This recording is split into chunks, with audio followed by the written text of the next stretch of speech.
ગઈકાલે આપણે જોયું કે જે સત્વ એટલે સાત્વિક લોકો છે એનો ખોરાક છે એ એકદમ આરોગ્યપ્રદ હોય, શરીરને અનુરૂપ હોય, બરાબર. ફ્રૂટ ફળ એ બધું ખાતા હોય, બરાબર. અને સુખની પ્રાપ્તિ થાય ખાવાથી, દુઃખ ન થાય એવા એ લોકો એવો ખોરાક લે છે. એ આરોગ્ય વધે, શરીરમાં બળ પ્રાપ્ત થાય એવો ખોરાક લે છે, એવું આપણે ગઈકાલે જાણ્યું. પછી જે રાજસી છે, રજસ પ્રકારના વ્યક્તિઓ છે, તો એનું ફૂડ, એનો ખોરાક કેવો છે? તો કે કડવા પદાર્થ ખાય છે, ખાટા પદાર્થ ખાય છે, ખારા, ઘણા ગરમ, તીખા, બરાબર. તીખા તમતમતું બધું ખાય જે શરીરમાં આગ ઉત્પન્ન કરે, પેટ બળતરામાં, શરીરને નુકસાન થાય એવો બધો આહાર એ રાજસી માણસો લે છે. અને જે તમસ એટલે કે અંધકારમાં છે, અજ્ઞાની લોકો છે, એનો ખોરાક તો કેવો છે? અડધું પાકેલું, અડધું કાચું, સુકાઈ ગયેલું, સ્વભાવે દુર્ગંધી એટલે જે દુર્ગંધ મારી ગયું છે એવો ખોરાક ખાય, વાસી અને એઠું ખાય. તથા અપવિત્ર એટલે ગઈકાલે આપણે એને વિશેષ વાત કરી કે એ માંસ, માછલી, ઈંડા એવો અપવિત્ર ખોરાક ખાય છે, બરાબર. વ્યસન કરે છે, દારૂ પીવે છે, આ બધું વ્યસન. તો આ બધું શરીરને નુકસાન કરે એવું અજ્ઞાની લોકો એટલે કે તમસ પ્રકારના લોકો છે એનું ભોજન આવું હોય છે. તમે જો આવું કરતા હોય તો આપણે ખાટા મીઠા તીખા એવું તો ખાતા હોય, કડવા પદાર્થો, પણ આરોગ્યને ફાયદો થાય એવો ખોરાક આપણે લેવાનું શરૂ કરવું, બરાબર. જે શાસ્ત્રી વિધિ દ્વારા નિયત થયેલો યજ્ઞ કરવો એ જ કર્તવ્ય છે, એમ મનમાં નિશ્ચય કરીને ફળની ઈચ્છા વિના માણસો વડે કરવામાં આવે છે એ સાત્વિક છે. જે આપણે યજ્ઞ કરવો, જે કાંઈ પ્રવૃત્તિ કરી એ જ આપણું કર્મ, બરાબર. એવા સાત્વિક લોકો આવું કામ કરે છે. હવે આપણે પણ હે ભરત શ્રેષ્ઠ, કેવળ દંભ આચરવા ખાતર યજ્ઞ કરે કોણ?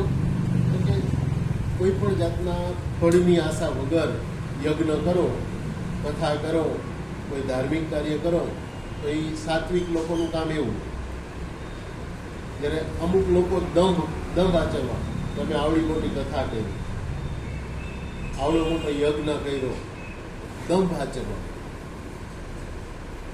બરાબર, દેખાવ કરો કે અમે આ બહુ મોટા માણસો એટલે હું આવી મોટી કથાનું આયોજન કર્યું, એમ દંભ આચરવા ખાતર અથવા ફળ પ્રત્યે લક્ષ્ય રાખીને એની પાછળનો હેતુ જુદો હોય. કરતા હોય યજ્ઞ કે કથા, પણ યજ્ઞ શા માટે કર્યો હોય એનો હેતુ જુદો હોય. એનો હેતુ હોય જાહેરાત કરવાનો, પોતાના ધંધાના સ્થળે માનો કે કથાનું આયોજન કર્યું તો એ ધંધો ફેમસ થાય, એનો હેતુ જુદો છે. એને ભગવાન યાદ કરવા માટે નથી કર્યું, તમારે આ જગ્યા પવિત્ર બની જાય એમ થાય તો ફાયદો જ, પણ એની પાછળનો હેતુ પણ જુદો છે, બરાબર. એ યજ્ઞને તું રાજસ જાણ, એવા યજ્ઞ કરનારને રાજસ લોકો હોય.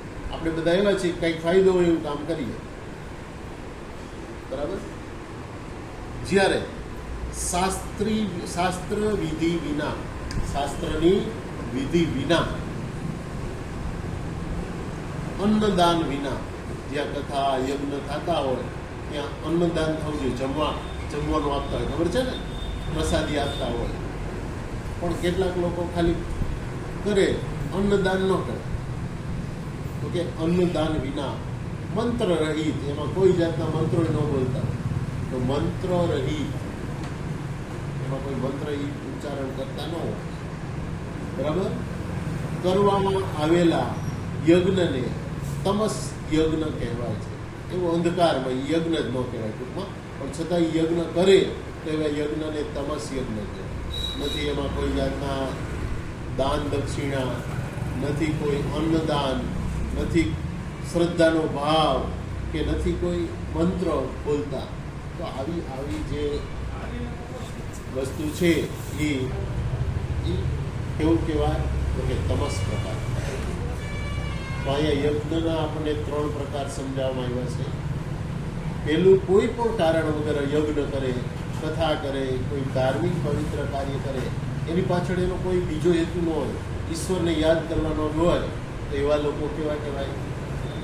સાત્વિક ગુણવાળા, સત્વ ગુણવાળા, સાત્વિક. જ્યારે કંઈક હેતુથી દંભ કરવા ખાતર કે અમે મોટા માણસો આવડો મોટું ધાર્મિક કાર્ય કરીએ, એની પાછળ કોઈ કથાનું આયોજન થાય તો એમાં એના ફોલોવર્સ એટલે કે અનુયાયી વધારવા માટે સંસ્થામાં વધુ લોકો જોડાય, એવું કંઈક આયોજન કરવા માટે પ્રદર્શન ગોઠવવામાં આવે, કે કથા કરવામાં આવે, કે યજ્ઞ કરવામાં આવે, એમાં વધુ લોકો, તો એવા લોકોને આપણે રાજસ સમજીએ કે કાંઈક હેતુથી કામ કરે છે. આમ ભગવાનને યાદ કરવા ન કરે, ધૂન ગાય, પણ ધૂન ગાવાનો હેતુ કંઈક જુદો હોય, બરાબર. તો એવું એ ન થાય. એ તો એના ફોલોવર્સ વધારવા કે બધું ટોળું મોટું કરવા માટે એવું કરતા હોય એવા. અને જે સાવ કોઈ જાતનું અન્નદાન નથી કરતા, કે નથી કોઈ મંત્ર બોલતા, કે નથી કોઈ દાન દક્ષિણા કરતા, કે કોઈ એવા શાસ્ત્રી વિધિ નથી, કોઈ શ્રદ્ધાનો પણ ભાવ નથી, એવું કોઈ યજ્ઞ કથા કે કંઈ પણ કરતા હોય, તો એ તો આપણી તમસ પ્રકારની કથા. યજ્ઞના 3 પ્રકાર યજ્ઞના પણ 3 પ્રકાર આપવામાં આવ્યા છે. 3 પ્રકાર તમારે બધાને યાદ રાખવાના છે.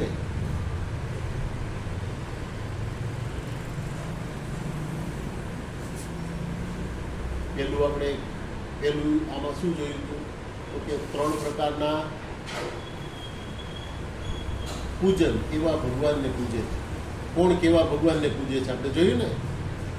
ડાયરેક્ટ દેવી દેવતાને, પછી વચ્ચે, અને છેલ્લે તમસ તો હાવ ભૂત પ્રેતમાં માનતા હોય. પછી એનો ખોરાક કેવો હોય? તો કે એના ખોરાકના પ્રકાર છે. પછી એનો પહેરવેશ કેવો છે? આગળ એ જોઈ લીધું. પહેરવેશ અને ગઈકાલે આપણે જોયું કે એનો ખોરાક કેવો છે.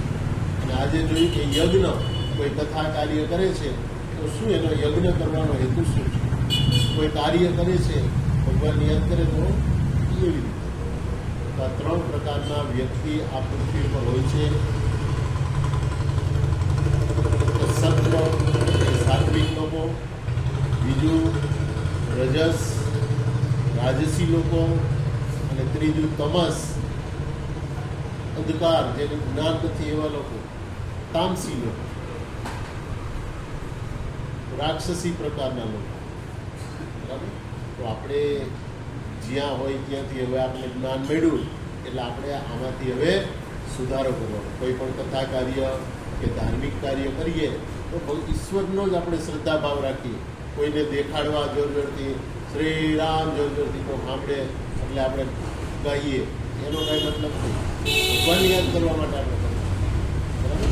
તો આવી આપણી ભાવના સુધરે. ચાલો, થેન્ક યુ વેરી મચ.